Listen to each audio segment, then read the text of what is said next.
Silakan untuk nggih. Oke. Sugeng rawuh Pak Saleh. Oke, matur nuwun. Monggo silakan Mbak Sofwa, paparannya 7 menit nggih. Baik, Ibu, izin share screen-nya.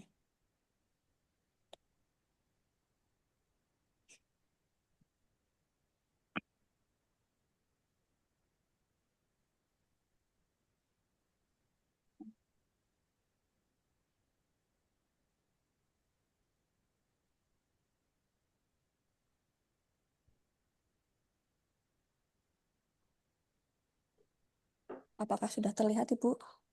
Sudah. Ya. Baik, saya mulai. Bismillah. Assalamualaikum warahmatullahi wabarakatuh.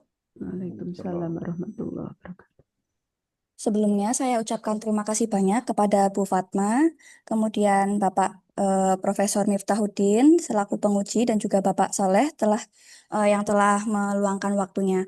Perkenalkan saya di sini Sofa Syafira selaku calon auditor ahli pertama di Satuan Pengawasan Internal UIN Sunan Kalijaga Yogyakarta untuk mempresentasikan rancangan aktualisasi dengan judul Penguatan Akuntabilitas Kinerja melalui penyusunan pedoman review laporan kinerja di UIN Sunan Kalijaga Yogyakarta.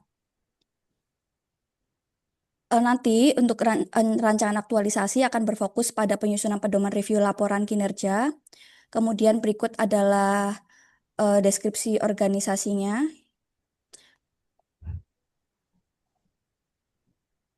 Kemudian langsung ke deskripsi isu. Saya selaku calon auditor di Satuan Pengawasan Internal dan juga personil SPI, kami berdiskusi dan menemukan beberapa permasalahan di antaranya. Yang pertama, tidak memiliki aplikasi sistem akuntabilitas kinerja instansi pemerintah atau SAKIP internal dari masing-masing unit kerja ke UIN Sunan Kalijaga Yogyakarta. Kemudian yang kedua, tidak adanya pedoman dalam penerapan IMONEF atau monitoring dan evaluasi non-akademik. Kemudian yang ketiga, tidak adanya kebijakan hak informasi publik. Yang keempat, tidak adanya pedoman review laporan kinerja. Dan yang kelima, tidak adanya kebijakan prosedur atau SOP. Nah, kelima isu ini merupakan isu yang penting. Meskipun demikian, harus saya analisis lagi menggunakan analisis tapisan isu. Yang pertama, menggunakan APKL, aktual problematik kehalayakan dan kelayakan. Kemudian setelah ini diambil lagi menggunakan analisis USG guna mencari peringkat mana yang lebih urgent untuk diselesaikan. Nah, dari analisis isu yang kedua menggunakan USG, urgency, seriousness, dan growth, maka didapatkan untuk core isunya adalah tidak adanya pedoman review laporan kinerja di UIN Sunan Kalijaga Yogyakarta. Ada beberapa argumentasi terhadap core issue tersebut, alasan mengapa saya mengambil. Pertama, berdasarkan hasil analisis APKL dan USG, bahwasanya core issue tersebut adalah yang paling penting untuk diselesaikan terlebih dahulu. Kemudian ada hasil analisis menggunakan diagram fishbone. Dan juga yang ketiga, urgensi berdasarkan analisis lingkungan organisasi.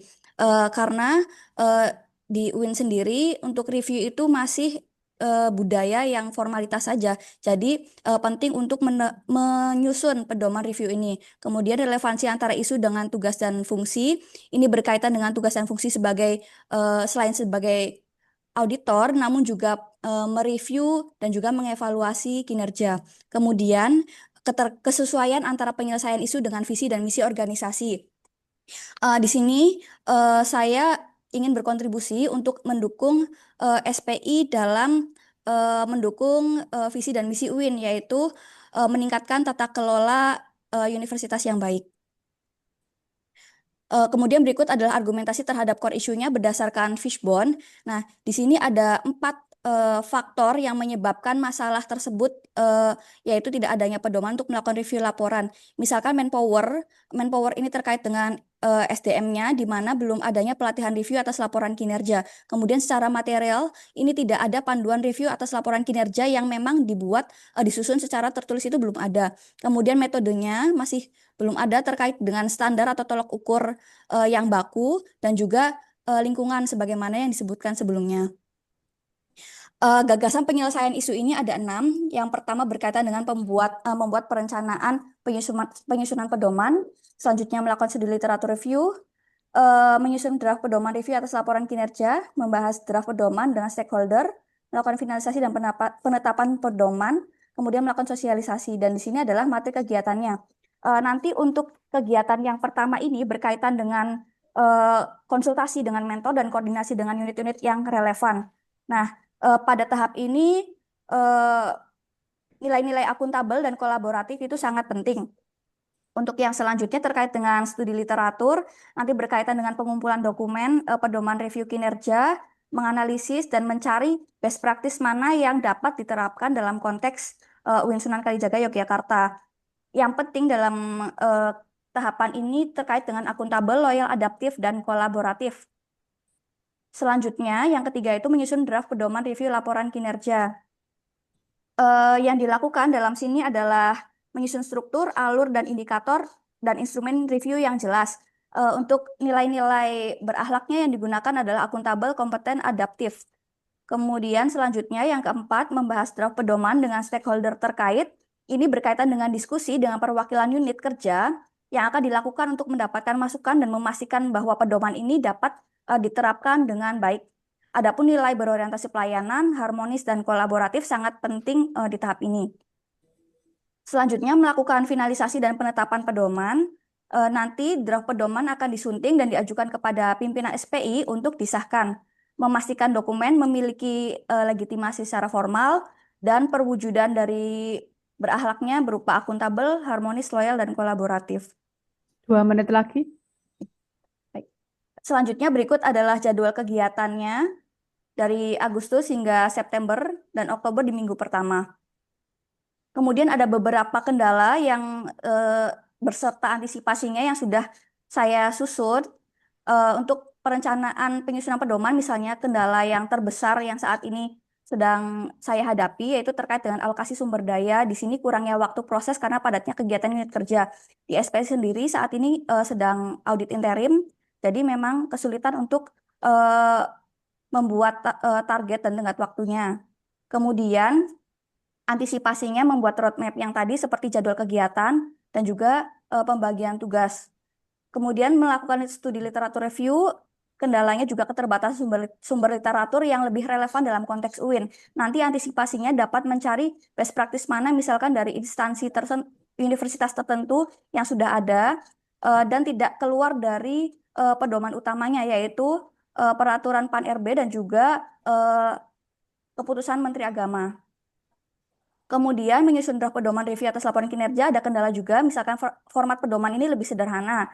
Jadi nanti akan melibatkan masukan dari pihak terkait melalui tadi mengundang stakeholder terkait tersebut. Kemudian selanjutnya ada juga keterbatasan waktu dan peserta undangan ketika sosialisasi misalnya. Nah, jadi antisipasinya akan mengundang dari secara resmi dari jauh-jauh hari. Melakukan finalisasi dan penetapan pedoman berkendala, yaitu adanya perbedaan pendapat di antara para pemangku kepentingan. Nanti antisipasinya akan membangun komunikasi yang lebih efektif untuk mendapatkan komitmen dari mereka. Saya rasa sekian presentasi dari saya. Kurang lebihnya mohon maaf, saya kembalikan ke Ibu Fatma. Assalamualaikum warahmatullahi wabarakatuh. Waalaikumsalam warahmatullahi. Matur nuwun Mbak Sofah nggih untuk paparannya.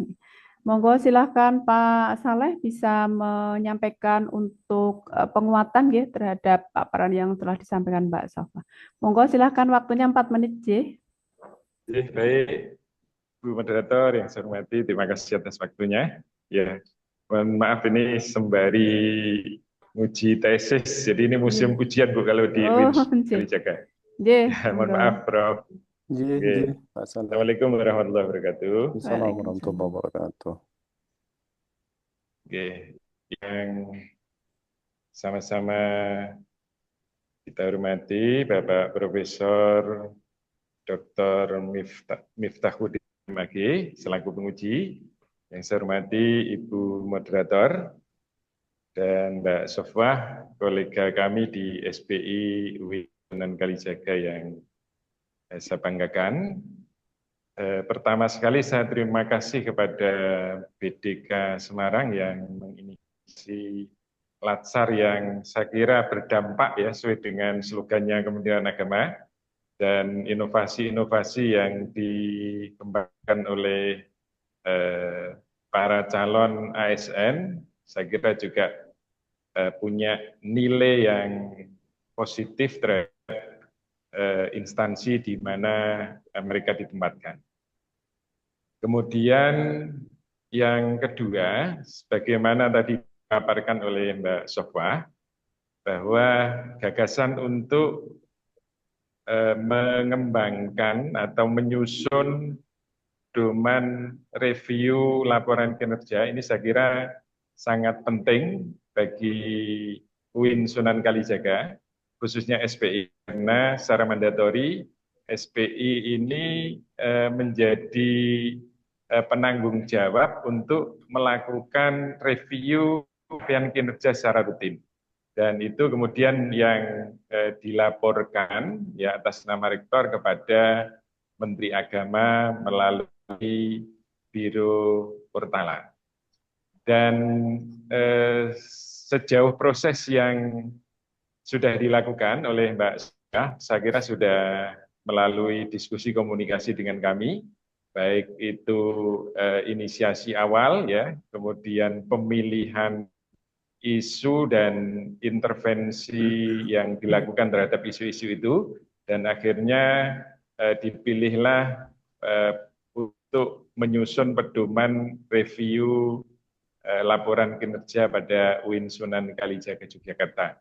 Dan itu saya kira hal yang penting untuk dilakukan, dan alhamdulillah melalui Latsar ini ya BDK Semarang memfasilitasi untuk melakukan hal yang positif bagi kami.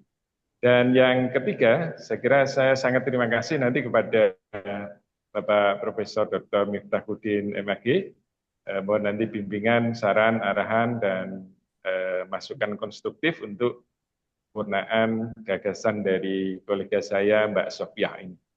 Mungkin itu Bapak, terima kasih. Saya kembalikan kepada Ibu Moderator, kurang lebihnya maaf. Wassalamualaikum warahmatullahi wabarakatuh. Waalaikumsalam warahmatullahi wabarakatuh. Terima kasih untuk penguatannya, Pak Saleh. Monggo silakan Prof. Miftah. Baik, terima kasih Bu Fatma, terima kasih Pak Saleh dan Mbak Sofwa. Selamat sampai di majelis ini. Mbak Sofwa, saya ingin memperdalam atau menanya ya. Jadi Mbak Sofwa ini kan menyusun pedoman review laporan kinerja untuk UIN Sunan Kalijaga Yogyakarta. Betul. Ya, Mbak, UIN Sunan Kalijaga Yogyakarta itu punya nilai-nilai atau punya core value yang khas. Ya, coba ini sinkronisasinya dengan core value yang khas dari UIN Yogyakarta itu apa? Karena belum saya lihat di artikel yang panjenengan kirim di Google Drive itu. Eh, Mohon maaf Pak, belum saya kaitkan ya Bapak. Iya, belum Untuk dikaitkan. Tapi ya, kira-kira apa coba? Karena gini, semua pedoman tuh punya uniqueness, punya lokalitas, ya, punya kesejajaran atau paralelitas dengan kondisi setempat. Nah, kira-kira nanti apa di poin mana kira-kira? Kan kalau hanya sama dengan umum kan kurang tuh, gitu-gitu. Oke, silakan. ini sejauh yang saya ingat Ya. Bapak terkait nilai yang dipegang UIN itu kan ada integrasi interkoneksi. Nah, untuk integrasi interkoneksi ini kan sebagai contohnya nanti ada tahapan mengundang stakeholder terkait. Nah, apabila penyusunan pedoman itu kan hanya dilakukan saya seorang, tentunya kan tidak mungkin kalau pedoman hanya disusun oleh preview saja, namun juga butuh keterlibatan dari unit-unit terkait, Pak. Nah, itu jadi benar-benar mengintegrasikan bukan hanya preview, namun juga yang direview seperti itu, Pak. Ya, artinya harus memperbanyak konsultasi publik kepada dosen-dosen senior, ya kan, kepada mahasiswa sebagai sebagai yang kita layani dalam good governance pengelolaan perguruan tinggi, ya, dan juga kepada atasan, rekan sejawat dan seterusnya. Nah, jadi mungkin poin itu bisa ditambahkan kalau nanti tidak bertentangan dengan tema pokoknya ya. Tapi saya kira tidak, karena judulnya adalah penguatan akuntabilitas kinerja, pedoman review pada UIN Sunan Kalijaga. Ya, itu harus satu satu kesatuan. Nah, yang kedua, eh, ini saya bicara pengalaman di kampus kami ya. Ya, Pak. Salah satu kelemahan dari apa namanya, dari budaya mutu atau budaya kinerja yang bermutu itu adalah menjaga sustainability, menjaga eh, continuous improvement. Menjaga itu ya, menjaga itu. Kalau pas ada audit, pas ada apa, itu pada semangat semua. Tapi nanti menjaganya, merawatnya, itu yang. Nah, saya ingin tahu dari Mbak Sofwah, kiat-kiat membangun budaya kerja yang unggul, budaya kinerja yang unggul, yang terawat dan terjaga dengan baik. Apa masukan atau saran dari Mbak Sofah untuk PTKI pada umumnya? Baik, Pak. Sebenarnya untuk memberikan masukan PTKI itu sepertinya tugas yang sangat berat ya, Pak. Tapi ini dari sudut pandang saya saja, Pak. Ya, oke, oke. Eh, itu kan yang kekurangannya adalah continuous improvement ya, Pak ya. Jadi misalkan ada sesuatu yang pada tahun ini sudah dilakukan, namun mungkin saja tahun-tahun berikutnya itu berhenti. Seperti itu kan, Pak ya, yang dimaksud. Nah, Ya, eh, kalau dari lingkungan saya sendiri, sebagaimana yang saya perhatikan ya, Pak, untuk dari awal. Nah, beberapa di SPI itu kan Pak bukan hanya eh, auditor ya Pak. Dan awalnya memang seperti ini Pak, bertumpuk dengan tugas dan fungsi yang lain gitu. Karena memang ya, kebanyakan kan dosen seperti itu Pak. Dan ya. itu mereka saja sudah banyak, sudah sangat kewalahan kan ya Pak. Dan alhamdulillahnya, sebagaimana saya mendapatkan info bahwasanya untuk kampus-kampus sendiri itu dibuka untuk auditor itu kan menjadi lebih fokus Pak di tugas dan fungsinya. Nah, menurut saya bagaimana caranya supaya bisa continuous improvement itu? Ya tadi Pak, tidak tumpang tindih antara eh, tugas dan fungsinya. Karena memang untuk auditor pribadi kan, karena kami, saya dan teman-teman misalkan sudah secara ditugaskannya sebagai auditor Pak, dan kami bisa fokus di situ. Sementara kalau untuk yang lainnya mungkin agak sulit ya Pak, dan disinilah peran kami untuk saling mengingatkan seperti itu Pak. Oke. Jadi auditor tuh wasit apa auditor itu apa coach Kalau yang saya dalam pahami konsep auditor modern modern Pak, kami sebagai mitra Pak, karena kalau dulu kan mitra. sebagai watchdog ya Pak, hanya mengawasi mungkin kan, Hmm, hmm, nanti mitra-mitra kan unit yang kami awasi merasa takut atau bagaimana. Nah, sementara hmm. karena audit kami adalah sebagai auditor internal Pak, internal pemerintah dan tidak bisa diperlakukan seperti itu. Jadi lebih ke mitra Oke, Pak. baik. Jadi lebih lebih kepada proses untuk pendampingan ya, Betul Pak. lebih proses pendampingan bukan proses untuk menjudge ya. Siap. Nah, ya baik. Oh, nah sekarang kembali ke pedoman review, Mbak. Pedoman review tadi ya, pedoman pedoman yang akan disusun, pedoman review laporan kinerja. Ini breakdown berarti nyambungnya breakdown dengan apa penjaminan mutu di LPM bagaimana, Mbak? Saya ingin tahu. Untuk penjaminan mutu. Iya, eh kan ini harus nyambung ini. ya siap. Jadi pedoman karena kami juga sedang menyusun pedoman review laporan kinerja. Saya Baik. di leading sektornya dengan LPM. Itu seperti apa sinkronisasinya? Ini karena mohon maaf Bapak sebelumnya karena memang Ya. kekurangan saya untuk mempelajarinya lebih lanjut. Nah, Mm. sejauh yang saya baca terkait dengan laporan kinerja itu kan ada beberapa sasaran-sasaran tertentu ya Pak. Sebagai contohnya misalkan terkait dengan eh, serapan lulusan ke pekerjaan atau bagaimana Pak. Nah, mungkin dari situ akan apa namanya?